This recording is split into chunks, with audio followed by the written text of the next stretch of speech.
Jake Gyllenhaal has one Oscar nomination, just one, for a career this good that's almost absurd. Over the course of more than 2 decades, Jake Gyllenhaal has played a grieving cowboy, a sociopathic cameraman, a grieving father, a man literally hunting his own double, and a washed-up boxer clawing his way back from rock bottom. But still, after these iconic performances, the Academy has looked the other way. I have literally nothing going on. I have no friends. Does anybody want to hang out?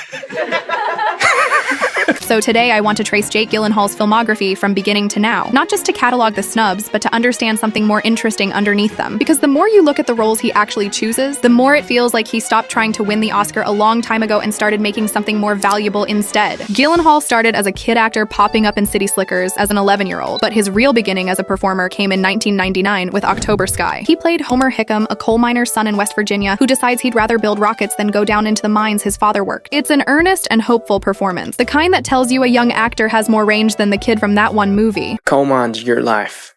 It's not mine. He followed it with smaller stranger projects almost immediately. A Sundance favorite called The Good Girl opposite Jennifer Aniston in Moonlight Mile, a quiet drama about grief where he plays a young man mourning his fiancée alongside her parents. Even this early, you can already see the pattern that would define his entire career. Given the choice between the easy, likable role and the uncomfortable one, he almost always took the uncomfortable one. 2 years later, he'd prove exactly that with Donnie Darko, playing a psychologically unraveling teenager who may or may not be seeing visions of the apocalypse. Gyllenhaal is eerie, funny, and quietly devastating all at once. The film flopped in theaters and became a cult classic almost immediately after, largely because of how unsettling and human he made Donnie feel. It earned him his first Independent Spirit Award nomination, and it set the tone for the rest of his career, which was, give me the weird, complicated character, not the easy one. Why are you wearing that stupid man suit?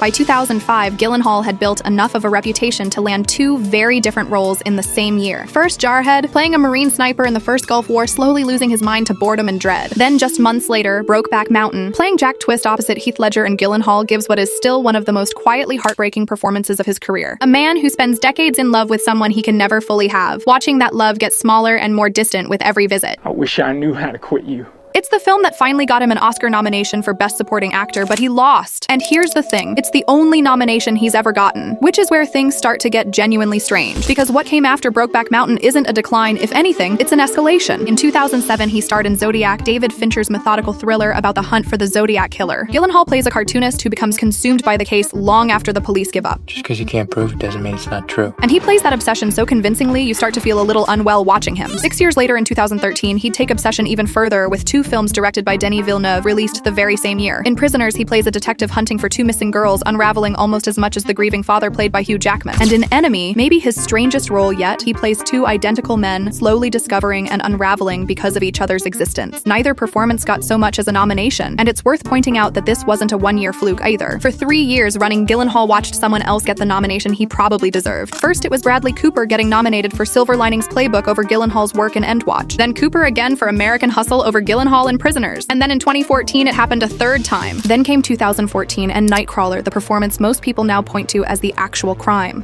Excuse me, sir? I'm looking for a job. In fact, I've made up my mind to find a career that I can learn and grow into. Who am I? I'm a hard worker.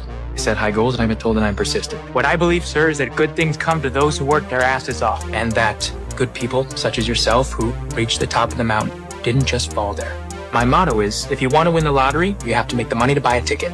You have to make the money to buy a ticket. You have to make the money to buy a ticket! Gyllenhaal lost over 20 pounds and drove for miles every night to physically understand the emptiness of his character, Louis Bloom, a hollowed-out, wide-eyed freelance crime photographer who will do absolutely anything to get ahead. It's a performance built on stillness and unblinking eye contact, the kind that makes your skin crawl in the best possible way. Critics called it one of the best performances of the decade. He got nominated at the BAFTAs and the Golden Globes, losing both to Eddie Redmayne for The Theory of Everything. The Academy didn't nominate him at all. Even outlets covering that year's award season openly called it one of the biggest snubs of the decade. The kind of oversight people were still arguing about years later. And what's remarkable is what he did immediately after getting snubbed for arguably his best work. He didn't retreat into safer, more Oscar-friendly territory. He leaned further into the strange. In Southpaw, released the very next year, he bulked up dramatically to play a boxer who loses his wife, his daughter, and his career almost overnight. Then in Demolition, he plays a grieving widower who processes his wife's death by literally taking apart everything around him piece by piece. Then Nocturnal Animals, where he plays 2 roles again, a mild-mannered art gallery ex-husband and than the vengeful, violent character that ex-husband writes into a novel. 3 performances, 3 more snubs. By this point, you start to notice a pattern in the roles themselves, not just in the awards they didn't win. Almost every character on this list is a man being forced to let go of something. A lover, a family, his sanity, his own sense of who he is. And Gyllenhaal keeps choosing to play that letting go as messily and unglamorously as possible. Not the noble, single-tier version of grief that usually wins statues, the uglier, more honest kind. And maybe that's why the Oscars keep missing him. His best performances are rarely built for a highlight reel or a 3-minute clip package. They're built out of stillness, repetition, and restraint. The kind of acting you only fully appreciate once you sit with the entire film, not a 30-second scene played during a telecast. In between all of this, he also kept quietly picking off smaller stranger projects that most A-list actors his level of fame wouldn't bother with. In Wildlife, he played a struggling husband and father slowly falling apart in 1960s Montana. In Velvet Buzzsaw, he leaned all the way into satire, playing a pretentious art critic caught up in a supernatural horror comedy about the art world eating itself alive. Neither film was built for award season, and that seems to be exactly why he wanted to make them. He hasn't disappeared from the mainstream either. In 2019, he played Mysterio in Spider-Man Far From Home, proving he can do blockbuster theatrics just as easily as he does quiet devastation. And in the film Guilty, he gave one of his most contained performances yet, playing a 911 dispatcher confined to a single room for the entire film, carrying almost the whole movie on voice and face alone. At some point during all of this, Gyllenhaal seems to have simply stopped performing for the Academy's approval and started performing for the work itself. He's talked about preparing obsessively for roles, losing dangerous amounts of weight, training for months, staying in character for long stretches. Not because it might win him a trophy, but because it's the only way he knows how to actually disappear into someone else. That's not the behavior of an actor chasing gold. That's the behavior of someone who's made peace with the fact that the gold was never really the point. And that, I think, is the real art of letting go in Jake Gyllenhaal's career. Not just the grief and loss his characters keep working through on screen, but his own quiet decision to let go of needing recognition for it. He's not out here picking safe biopics or prestige-baiting historical dramas timed for awards season. He's picking freelance cameramen and boxers and men arguing with their own reflection, because those are the parts that actually scare him, and being scared is clearly what he's chasing. So no, Jake Gyllenhaal still doesn't have an Oscar. He might never get one, and at this point it's hard not to wonder if the Academy will ever fully catch up to what he's doing. But if you actually sit down and watch these performances back to back, Donnie, Darko to Brokeback Mountain to Enemy to Nightcrawler to Demolition, you stop caring quite so much about the award. What you're left with instead is one of the most fearless, unglamorous, deeply committed filmographies of any actor working today. If you enjoyed this, let me know which Gyllenhaal performance you think should have won.